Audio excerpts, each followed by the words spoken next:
4, backward 4.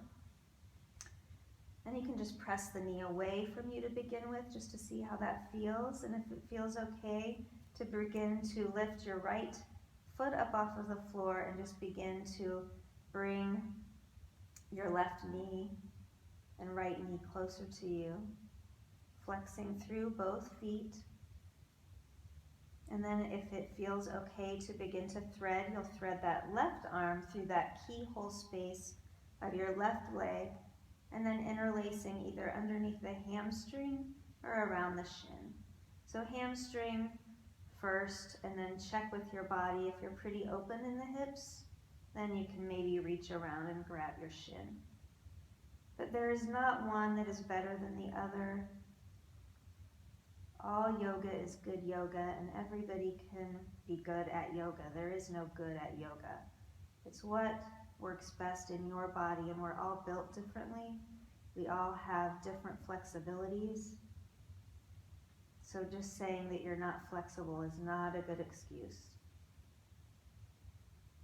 And again, rock side to side a little bit, see what feels good. Maybe circling the hips, and then finding some stillness as you just begin to work the tailbone down toward the floor. Soften through your shoulders. Maybe swallow here, relax the muscles of your throat. Also, usually when I'm in this pose, I like to open my mouth really wide and unhinge my jaw so that you can release tension in your face. We hold a lot more tension in our faces than we realize. So if you have resting bitch face, you may need to open up your mouth and silently scream at whoever you need to scream at. All right, a couple more breaths here.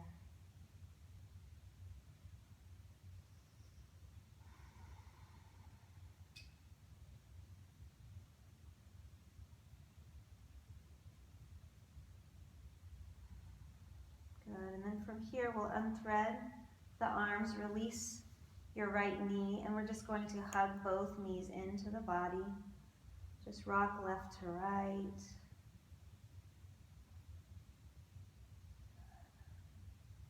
And then from here we're just going to do some spinal rock and rolls before we make our way into some shoulder stretching. So you're just going to place your hands underneath your knees and just begin to rock up to your sitting bones and then back to your shoulders. And just rocking back and forth in this way, maybe pausing and hovering with your feet above the earth before coming back. So just beginning to work into some strength of your core, and it's also fun, just playful. We'll do one more final rock all the way up, coming to seated. So from here, we're just going to move our blanket to the middle of the mat. So you can unfold it once if you had it double folded. And we're going to move into Balasana, or child's pose. So you're going to take your knees about the width of your mat apart, and then toes touch together. And then you're going to begin to shift your hips back towards your heels, reach the arms forward, and begin to drop the head down.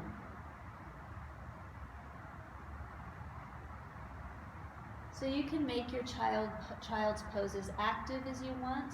So if it's a more active reach, you're going to really extend through the fingers. Your fingers are spread wide on your mat like starfish. And you'll even lift the forearms and elbows up and use your palms as leverage to press the hips back. And I'm not keeping my forehead down on the floor just because you'd lose my voice. So I just want you to know that you should just relax your head down like this.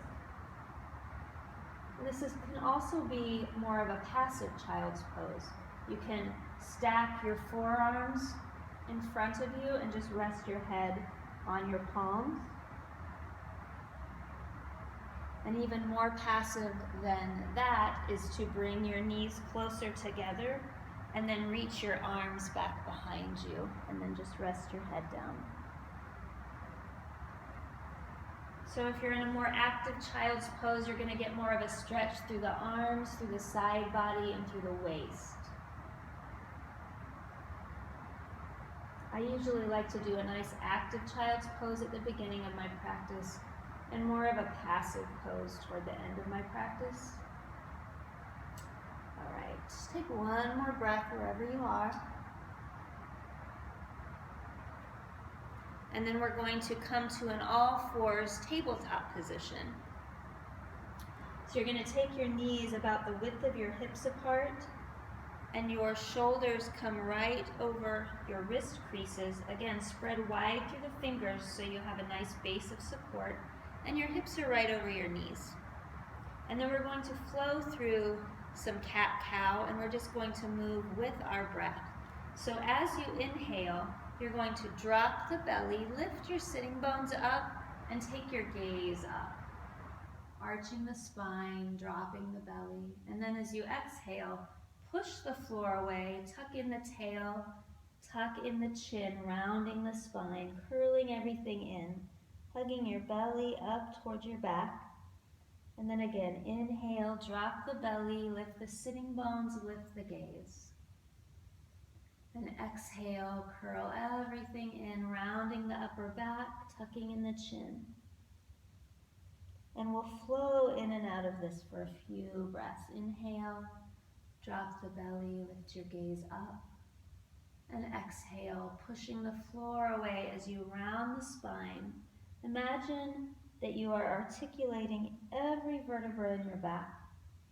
So really slow, mindful movements following your own natural rhythm of your breath.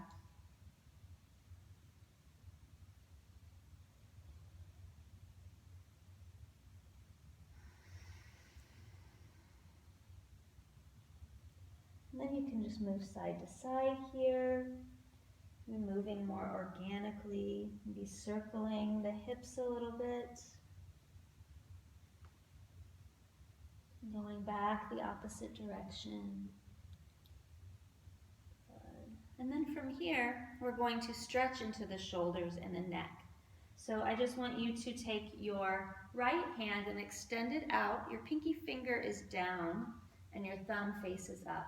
As you take a deep breath in, you'll exhale and bring that hand back behind you towards your feet, and you'll sink the hips back like you were coming into child's pose. And then we're just going to make big arm circles with the arm, following your breath and also following the movement of your arm with your gaze.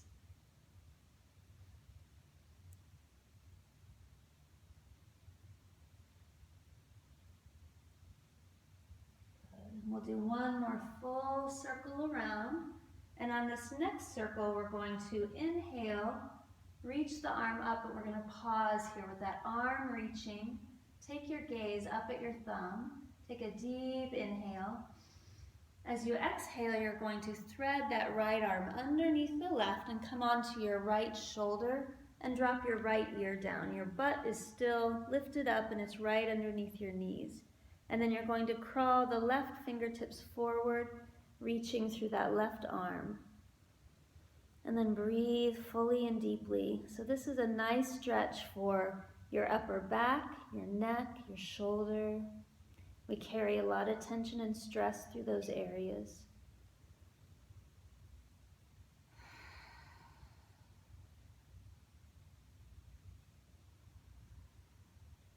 You can stay exactly here with this left arm reaching, or possibly you lift up the left arm and you just place it right at your sacrum, the low back, and just rest it back behind you as if you were going to reach for your opposite hip crease. And only if that increases the stretch for you and feels good in your body. Otherwise, you can just keep the left arm forward. We'll take one more deep breath. As you exhale, you'll place that left palm back underneath your shoulder and press all the way back up to all fours, tabletop. And then we will take the left arm forward, pinky finger down, thumb faces up. Take a deep breath in. And as you exhale, bring that left arm back behind you and then big arm circles, working into the shoulder joint.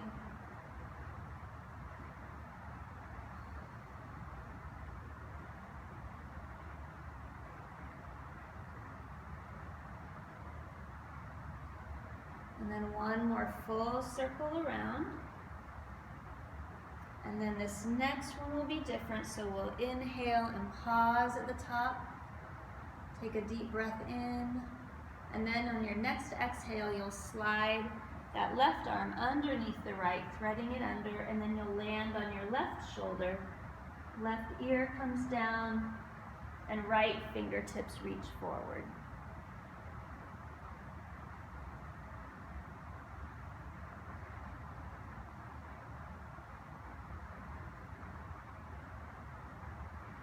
And again, you can stay exactly where you are, or possibly you reach that right arm around, reaching for your opposite hip crease.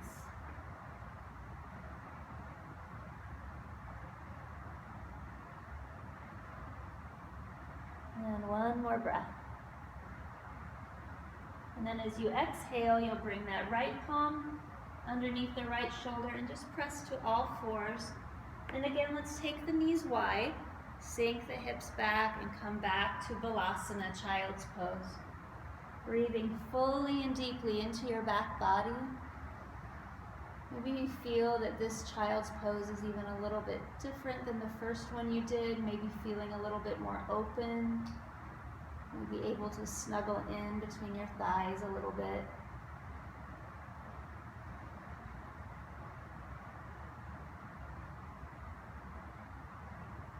Take one more breath. And then we'll come up to all fours and then just cross at your ankles. And we're just going to sit back into a seated position. I'm going to fold my blanket up again a little bit thicker. And we're going to come into a Baddha Konasana. So that is a bound angle pose. So what you're going to do is, I like to sit on the edge of my blanket again because it helps to tilt the pelvis forward. And the soles of the feet come together. So sole to sole. And your knees just fall open like a butterfly. We also call this butterfly pose. And then just sit nice and even on your sitting bones. So rock back and forth until you feel really balanced on both sitting bones equally, and then just clasp around wherever you can reach most comfortably. So that can be shins, it can be ankles, maybe the bottoms of your feet. And you can bring the heels in as close as feels comfortable. So if you're pretty open in the hips, your heels will come even more closely into your groin. If you're less open in the hips, then just move the heels away from you. And then sitting up nice and tall so you feel that you're pulling your sternum through your arms, soft through the shoulders. So let's just go ahead and take a deep breath in and exaggerate that shoulder movement, just like we did at the beginning. And then exhale, roll them back and down. And then close down the eyes, just sitting up nice and tall here. The heart is lifted, the shoulders are relaxed, the spine is lengthened. Feel a nice stretch through the inner thighs, through the outer hips.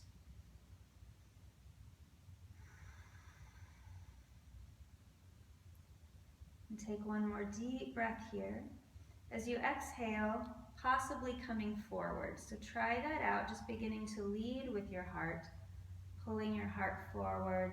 You can even use your elbows to press the knees away gently.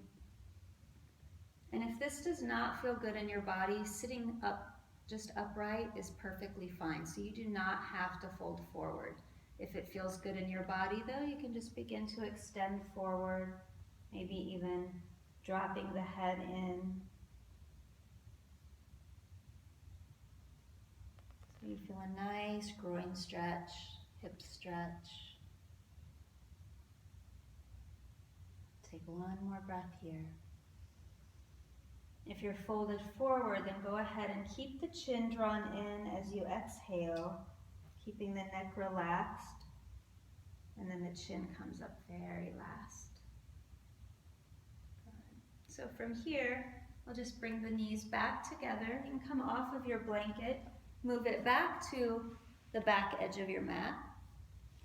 And again, we're just going